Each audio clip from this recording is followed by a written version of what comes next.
Welcome to Bible study, everybody, on Genesis. We have several people who couldn't make it today, who are looking for the recording. I want to start by acknowledging the MailChimp that went out, make sure everyone is aware.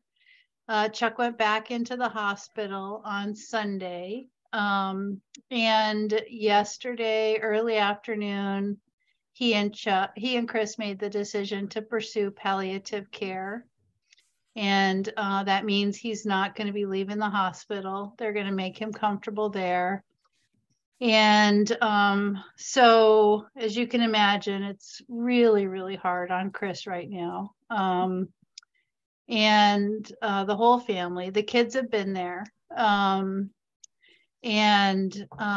Chuck's daughter has been especially present in a beautiful way. So we had a long talk yesterday about lots of things. I will tell you that he is incredibly at peace. I told his daughter this later. I said, look, you got to know your dad knows who he belongs to and where he is going. He has not a shred of doubt on this. He is very much at peace. And he's irritated that he's not getting more time. And this is not how he wanted it to go, but recognizes that going down the palliative care route was the right choice for him and for Chris. So he actually thought that he might call in for Bible study. So we might see him pop in. If you want to send notes to Chris, she's reading him all the texts. And then they're just using that time for them as a family. So I thought maybe we could just start with a little bit of silence for him, and then I'll just say a little prayer for him, if that works for everyone. Okay, let us just hold Chuck in silence for a moment.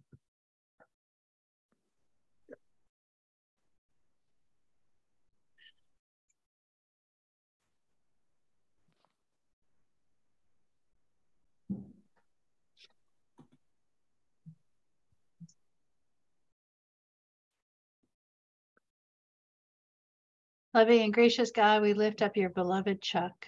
We give thanks for all of the ways that his love and his beautiful spirit has enlivened and enriched our lives. We give thanks for all of the ways that Chuck's impact has been felt throughout his life, through all of those lives he has taught and loved. O Holy One, be with Chuck in these final days so that he may know comfort, that he may know love and presence. And may you wrap your loving and comforting arms around Chuck's family, his beloved Chris and his kids and his closest friends. Be with them during this time. And O Holy One, be with all of us in this time of tenderness, where our own hearts are grieving. This is my prayer.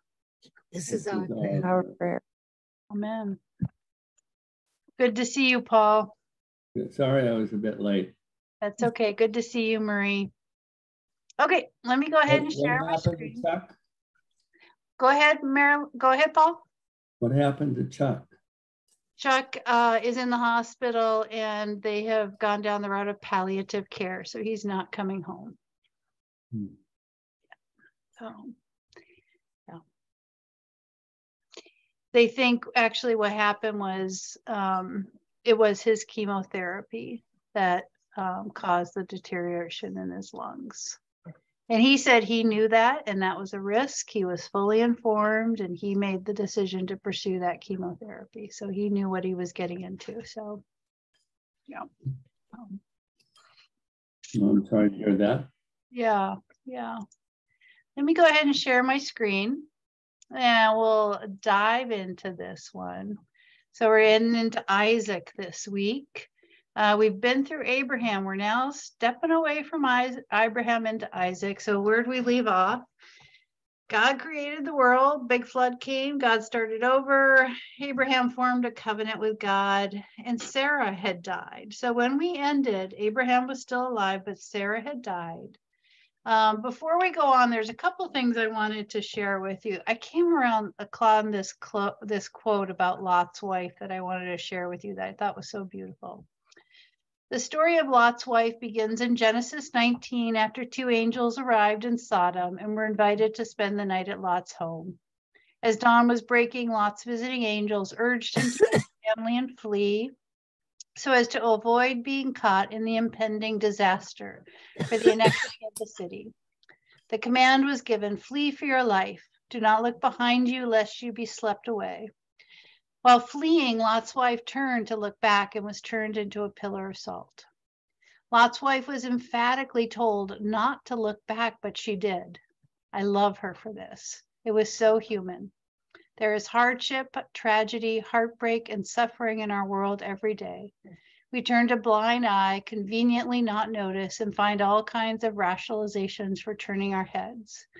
Maybe we all need a little more of Lot's wife within us. The courage to look back, even if it means we are reduced to pillars of salt.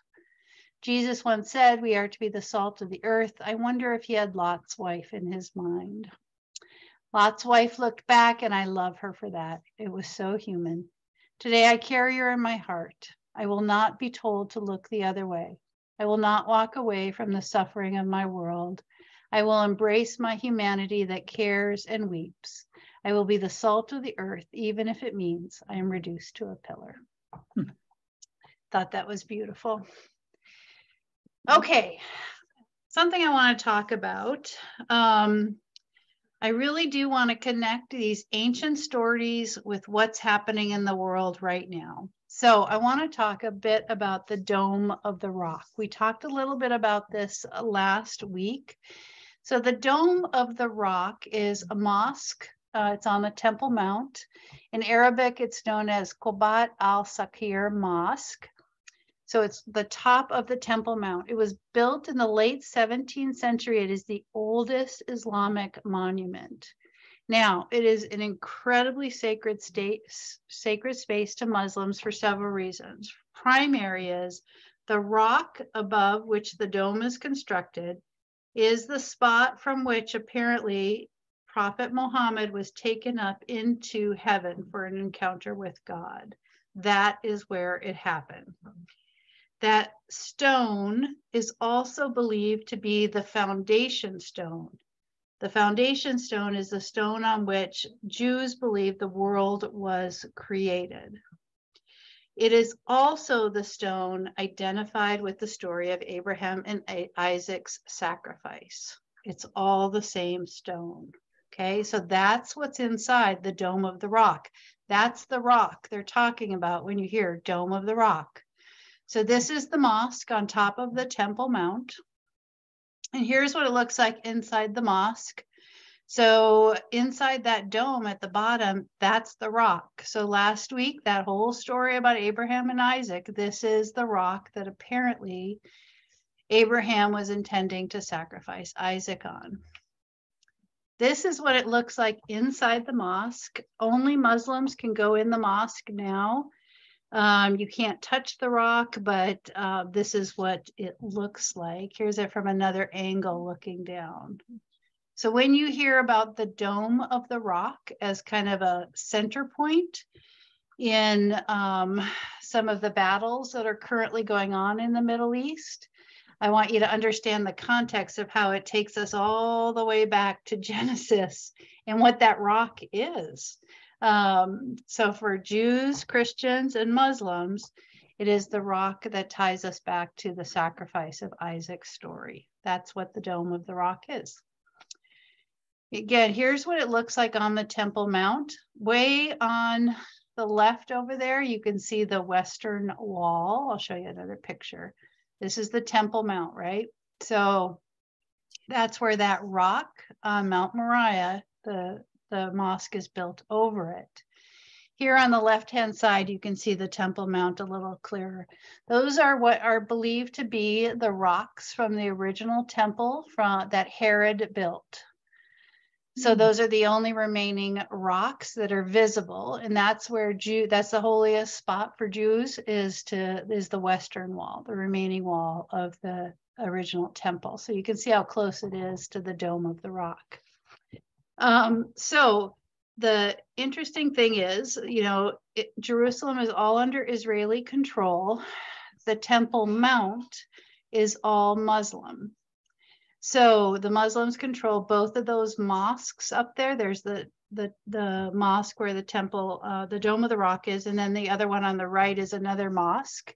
That is another very significant spot for Muslims in the story of Muhammad. And one of the biggest kind of points of tension right now is because the top of the Temple Mount is controlled by Muslims, there is no archaeological digging or investigation on the Temple Mount. So if you are a fan of Indiana Jones, first edition, there are some theories that the original Ark of the Covenant is actually buried deep under the temple, under the Dome of the Rock, which makes sense because it was the original temple, right? So, but there's no archaeological investigation or digging going on, and it's a point of real big contention right now. So just to give you an idea of how those stories are continuing to live out today. Okay, let's go into Isaac. We're going to learn about Isaac and Rebecca and their children today. So somebody want to take the first one? Go ahead, Chris. Okay. Then they said, let's call the young woman and ask her about it. So they called Rebecca and asked her, will you go with this man? I will go, she said. So they sent their sister Rebecca on her way, along with her nurse and Abraham's servant and his men. And they blessed Rebecca and said to her, our sister, may you increase to thousands upon thousands. May your offspring possess the cities of their enemies. Then Rebecca and her attendants got ready and mounted the camels and went back with the man. So the servant took Rebecca and left. Now Isaac had come from Beer Lahai Roi, for he was living in the Negev. He went out to the field one evening to meditate, and as he looked up, he saw the camels approaching. Rebecca also looked up and saw Isaac. She got down from her camel and asked the servant, who is that man in the field coming to meet us? He is my master, the servant answered. So she took her veil and covered herself. Then the servant told Isaac all he had done. Isaac brought her into the tent of his mother Sarah, and he married Rebekah. So she became his wife, and he loved her. And Isaac was comforted after his mother's death.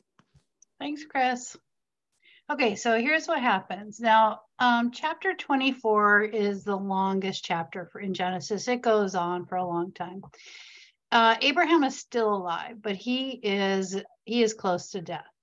He buried his wife. He has one thing to do before he dies. He has got to get Isaac married, because it's only through Isaac, right, that the promise God makes are going to be fulfilled. If Isaac doesn't get married, no descendants greater than the stars. It's all hinging on Isaac getting a wife. So this starts with Abraham trusting his faithful servant to go find a suitable wife for Isaac. And it ends with Rebecca and Isaac marrying. That's chapter 24.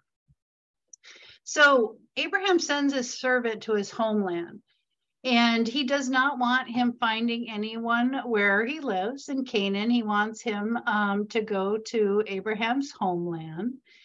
This is going to set the standard of marrying within your tribe out of fear of diluting the lineage or the purity of the religious practices. So Abraham's instructions regarding marriage are ultimately going to become law and doctrine in Judaism in Exodus, whereby Jews do not marry foreign women. This is going to be a big, big issue in the Old Testament writings. So the servant goes, he's kind of trusting the angel's going to guide him. and he ends up by a spring. And we know by now that springs are connected with fertility and with life, right?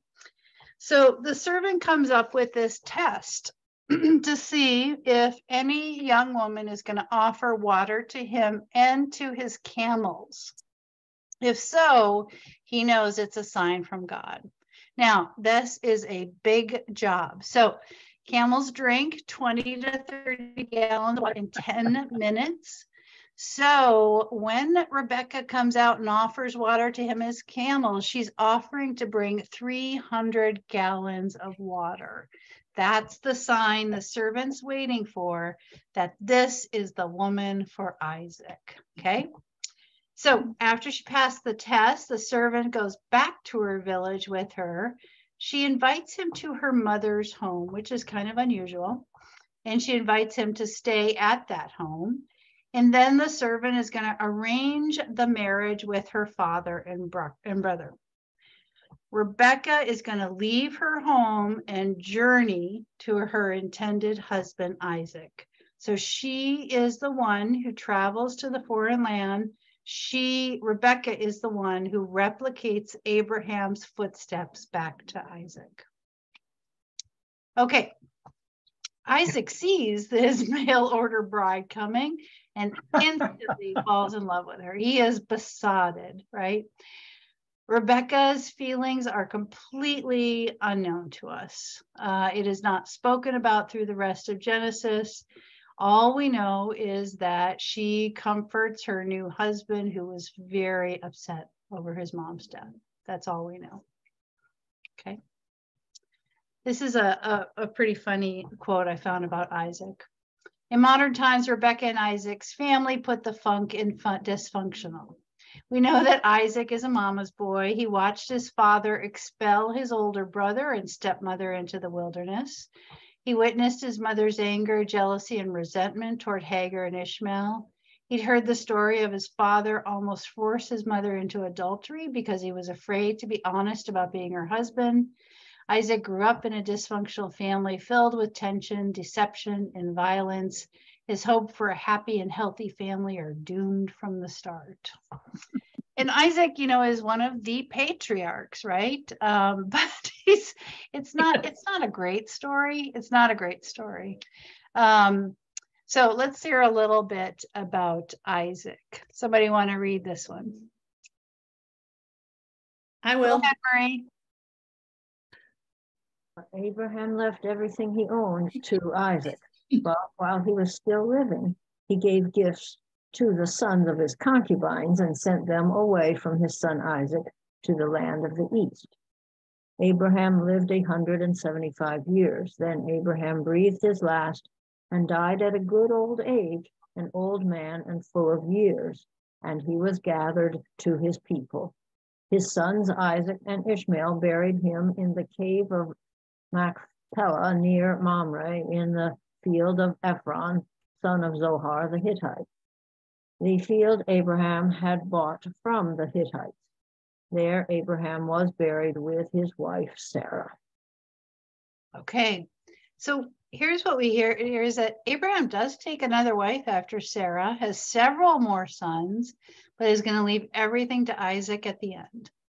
Then Abraham's going to be buried with Sarah at the same place by both Isaac and Ishmael. So the son in exile returns. They are going to bury Abraham in the cave where Sarah was buried. Abraham bought that plot of land. Abraham is going to be buried there. That will ultimately become the cave of the patriarchs, of the place that I showed you last week that is now a synagogue and mosque. Ishmael's sons are going to represent the nomadic people who live in the Abraham desert. And Ishmael's section ends with this statement that his descendants lived in hostility towards all the tribes related to them. So biblical scholars are going to do tons of stuff with that over the years. Okay. Let's talk about stories replicating stories. Isaac's story is really going to follow a path of Abraham's. So Diane, you had your hand up. Will you read this one? Sure. Isaac prayed to the Lord on behalf of his wife because she was childless. The Lord answered his prayer, and his wife Rebekah became pregnant. When the time came for her to give birth, there were twin boys in her womb. The first to come out was red, and his whole body was like a hairy garment. So they named him Esau. After this, his brother came out with his hand grasping Esau's heel. So he was named Jacob. Isaac was 60 years old when Rebekah gave birth to them. The boys grew up, and Esau became a skillful hunter, a man of the open country, while Jacob was content to stay at home among the tents. Isaac, who had a taste for wild game, loved Esau, but Rebekah loved Jacob. Okay, so we know right from the get-go, having been students of Genesis, if you have twins, it's not going to end well, right? We know this. We know this. Okay, there's not about Isaac's story that survives. We know he marries Rebekah. We know that Rebekah, like Sarah, struggles with infertility. And then, like Abraham, Isaac turns to God. God answers Isaac's prayer. Rebekah gets pregnant, and she has the twins. Esau is the hunter, easily tricked. Jacob is his mother's favorite, sticks around close to home. It's a formula for disaster. Okay, now I don't think we have to read this story, but this is a story that if you all read in chapter 26, probably sounded very similar to the other two stories we read about Abraham, right? So there's a famine, and we have a king, Abimelech, and we have a kind of shifty man with a beautiful wife saying that they're his sister, and profiting off the whole account. So we've seen all these plot elements before twice, right? Okay. What? Okay, so this chapter is going to open again, a famine. Isaac plans to move his family to Egypt. He's going to find food and greener pastures. God's going to intervene. Isaac stays, doesn't go all the way. He stops part the way. So King Abimelech is reintroduced to us. So we have heard this king before. Not only have we heard the plot elements before, we've heard this king before. So it doesn't mean that he's a really, really long living king. It's probably a title that means sovereign. So that's think of it as a generic term, right? And so the same things happen. Isaac's worried he's going to get killed. So he tells the king that his wife is his sister. His wife is taken into the king's harem. And then the deception is uncovered by the king, right? So like his father, Isaac seems willing to offer up his wife to save his skin. Okay. And then what happens after that is Isaac gets quite rich, right? He gets so rich that others become jealous of him, right?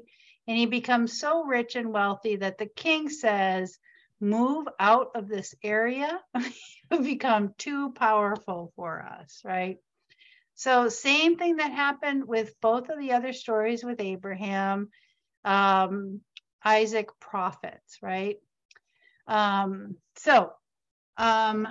This is all attributed to God's blessing.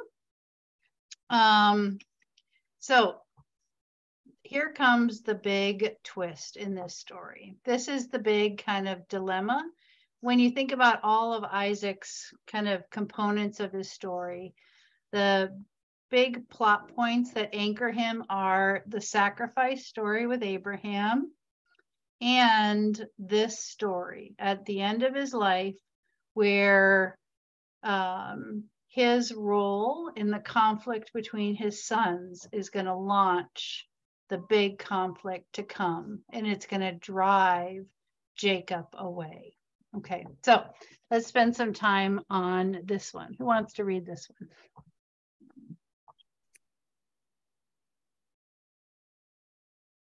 Go ahead, Chris. Okay, when Isaac was old and his eyes were so weak that he could no longer see, He called for Esau, his older son, and said to him, "My son." "Here I am," he answered. Isaac said, "I am now an old man and don't know the day of my death. Now then, get your equipment, your quiver and bow, and go out to the open country to hunt some wild game for me. Prepare me the kind of tasty food I like and bring it to me to eat, so that I may give you my blessing before I die." Now Rebekah was listening as Isaac spoke to his son Esau. When Esau left for the open country to hunt game and bring it back, Rebekah said to her son Jacob, "Look, I overheard your father say to your brother Esau, 'Bring me some game and prepare me some tasty food to eat, so that I may give you my blessing in the presence of the Lord before I die.' Now, my son, listen carefully and do what I tell you. Go out to the flock and bring me 2 choice young goats, so that I can prepare some tasty food for your father, just the way he likes it. Then take it to your father to eat, so that he may give you his blessing before he dies." Jacob said to Rebekah, his mother, but my brother Esau is a hairy man, while I have smooth skin. What if my father touches me? I would appear to be tricking him and would bring down a curse on myself rather than a blessing." His mother said to him, "My son, let the curse fall on me. Just do what I say. Go and get them for me." So Jacob's primary concern is not that this is a bad thing to do. It's that, yeah, he's going to get caught, right? So let's look at some of the ways artists have portrayed this through the years. One of the things I love about these portrayals is how they draw Jacob's hands. So I'll show you some of these. The subterfuge with which they do it, and then the way that they portray Esau in the background and Rebekah orchestrating the whole situation.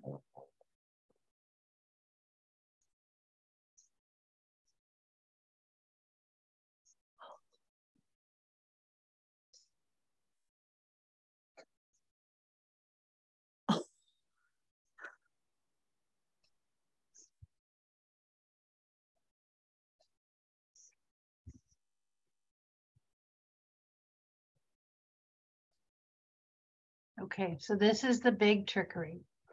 Isaac's really old and he's getting close to passing on, and he needs to give his final blessing to his eldest son. Isaac came out first. I'm sorry, Esau came out first, right? Esau is the oldest. So he's going to call Esau to him and ask him to prepare for the blessing. Rebekah overhears this. Jacob is her favorite, and she convinces Isaac to join her in tricking, or she convinces Jacob to join her in tricking Isaac to give that blessing to Jacob instead, right? Jacob has no qualms about doing that trickery, none whatsoever. He just does not want to get caught, right? That's his concern. He could write a ton of ethical tomes on that one. Okay, so they come up with a plot to trick Isaac. So they disguise Jacob as their brother and send him into the tent. Now, when Isaac asks who's there, so Jacob tells him it's Esau. So not only is Isaac got to be a little blind, he's probably got to be a little deaf as well, right? But Isaac is kind of suspicious. But Jacob convinced him that he is in fact Esau. So Isaac goes ahead and gives the blessing to what he believes is his eldest son.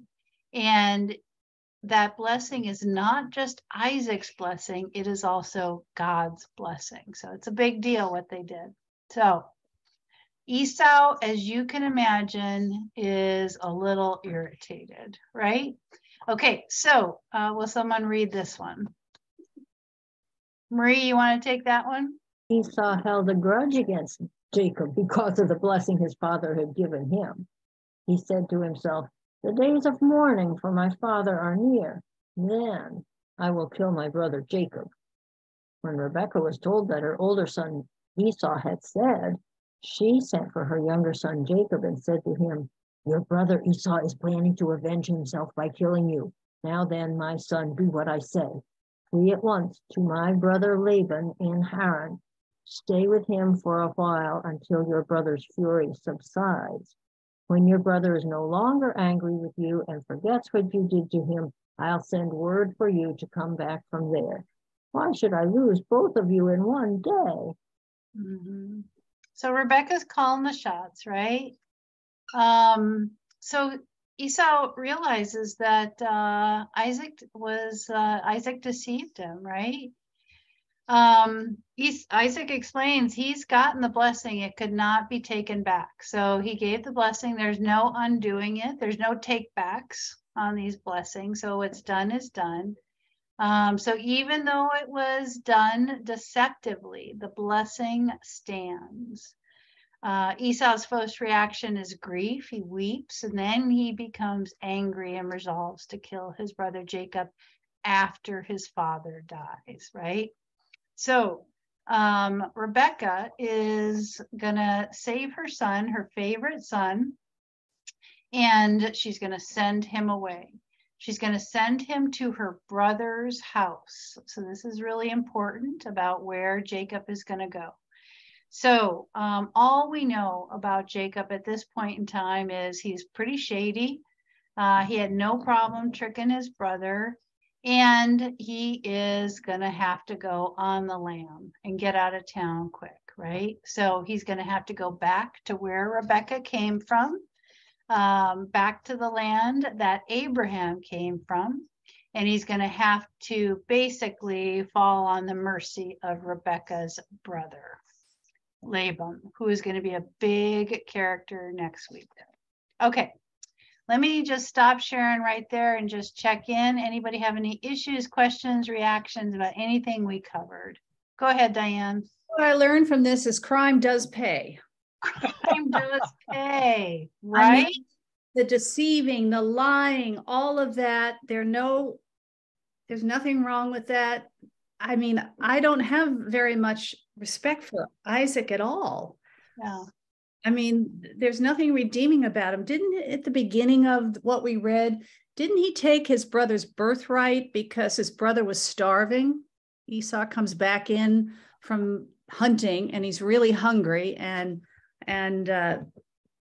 Isaac has some food, but will not give it to him until he gives him his birthright. Yeah. Well, Jacob. Yeah. Jacob's pretty shady at the beginning, right? Jacob's really shady. And shady all through. Yeah. And there's really not a lot redeeming in Isaac's story either, right? So you have a couple stories. You have him experiencing and coming out the other side of the sacrifice story. You have him burying his father. You have him, falling in love at first sight with Rebecca, praying for God that Rebecca can have children. And then you have, the story of the kids, Isaac's kids. So there's not a lot there. Now, in Jewish Midrash, Isaac is a poet, and he ends up having a very happy, healthy life with Rebecca as a poet. So that's the story that's filled in through Jewish Midrash, is he actually has an okay life, even considering what he was brought up into. So, yeah. Other thoughts, reactions?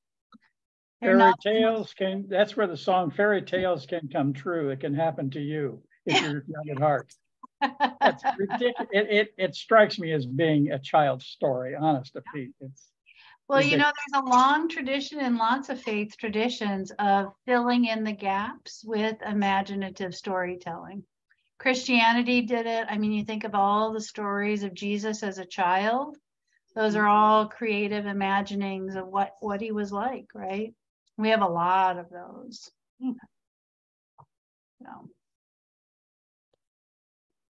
Okay, so the second patriarch is Isaac. Not a lot there, right?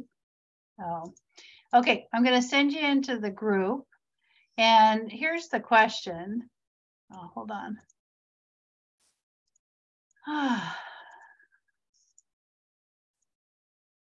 The question I want to send you with is, think about the final story of the blessing. Who do you think was to blame in the story and why? So who do you think was to blame in the story and why? Let me go ahead and get you set up. I'll give you like 7 minutes in that one and I'll bring you back, okay? Who was to blame and why? See you soon.